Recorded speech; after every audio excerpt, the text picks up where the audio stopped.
In today's video, I'm going to show you how to upload MP3 file on Google Drive. So first, I open a new folder.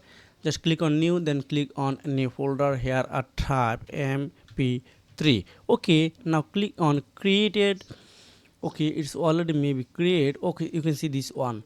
If I zoom, you can see this one. Then click on open. Now click on new, then click on file upload.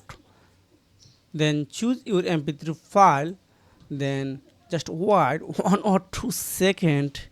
It's depend on your internet speeds. Wow, my upload are done.